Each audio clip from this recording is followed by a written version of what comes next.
స్వామి పుష్కరిణీ స్నానం సద్గురో పాదసేవనం ఏకాదశి వ్రతం చాపి త్రయం అత్యంత దుర్లభం అంటారు. వెంకటాచలం విషయంలో ఆ కొండ ఎంత గొప్పదో, స్వామి ఎంత గొప్పవాడో, అక్కడ ఉన్నటువంటి పుష్కరిణి కూడా అంత గొప్పది. దానికి స్వామి పుష్కరిణి అని పేరు. స్వామి పుష్కరిణి స్నానం దొరకమంటే దొరికేది కాదు అని చెప్పబడినటువంటి జాబితాలో ఒకటి స్వామి పుష్కరిణిలో స్నానం చేయడం. సద్గురు పాదసేవనం, సద్గురువు యొక్క పాదసేవనం లభించమంటే లభించదు. సద్గురు పాదసేవనం. ఏకాదశి వ్రతం చాపి, ఏకాదశి వ్రతం అంత తేలికైన విషయం కాదు. ఎందుకని అంటే ఏకాదశి వ్రతం చేసేటప్పుడు మనసులో దానికి పూర్వాంగంగా చెయ్యవలసినటువంటి భావన గురించి వింటే ఉద్విగ్నత కలుగుతుంది. అయ్య బాబాయ్, అసలు అలాంటి భావన చేసి వ్రతం చేయగలమా అనిపిస్తుంది. అందుకే ఏకాదశి వ్రతం చాపి త్రయం అత్యంత దుర్లభం. ఈ మూడు లభించమంటే లభించేవి కావు. అంటే అంత శక్తివంతములు. ఒక్కొక్క దానికి ఇంత ఫలితం ఉంటుంది అని చెప్పడం సాధ్యం కాదు. ఇంత ఫలితం ఉంటుంది అని చెప్పడం సాధ్యం కానటువంటి మహత్తరమైనటువంటి మూడు విషయములను చెప్పి ఆ మూడిటిలో స్వామి పుష్కరిణి స్నానము కూడా ఒకటి అని ప్రతిపాదించారు. స్వామి పుష్కరిణి ఏడుకొండల మీద ఏర్పడినటువంటి వైనం పరమ పవిత్రమైనటువంటిది. సరస్వతీ నది అందరికీ పరిచయమైనటువంటి నది.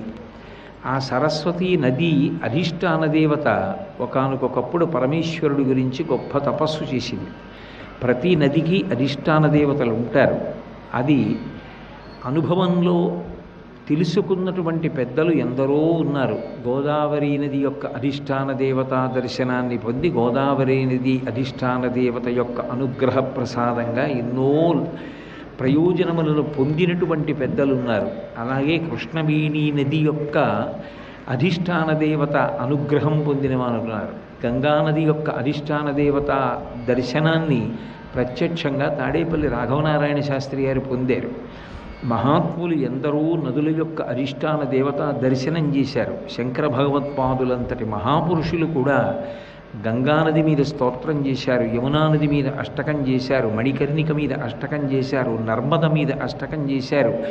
అంతటి మహాత్ములైనటువంటి శంకర భగవత్పాదులే నదుల మీద అష్టకాలు చేశారు అంటే నదులు సామాన్యమైన ప్రవాహములని, నదీ స్నానము పరమసామాన్యమని చెప్పగలిగిన సాహసం ఎవ్వరూ చేయలేరు. నది అంత పరమ పవిత్రమైనటువంటి ప్రవాహం. ఆ నదీ స్నానం విశేషమైనటువంటి ఫలితాన్ని మనిషికి అనుగూరుస్తుంది.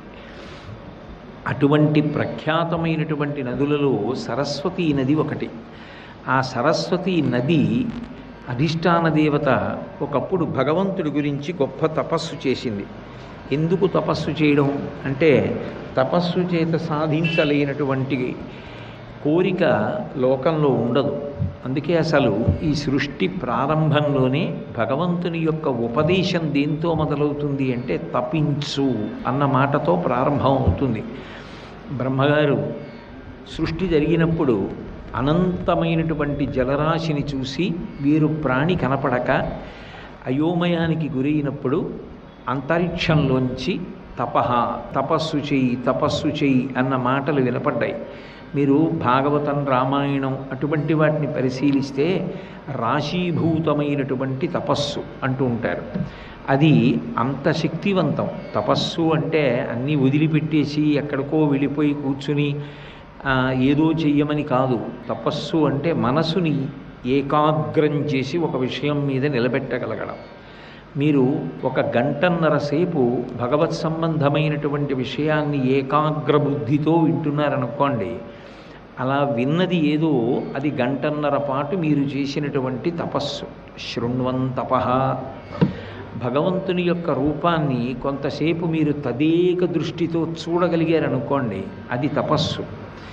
ఒక గ్రంథాన్ని మీరు తదేక దృష్టితో పరిశీలనం చేసి సమయాన్ని మరిచిపోయేటంతగా గ్రంథపఠనమునందు రమించిపోయి పుస్తకమునందున్న విషయము మీరైపోయారనుకోండి, అది తపస్సు.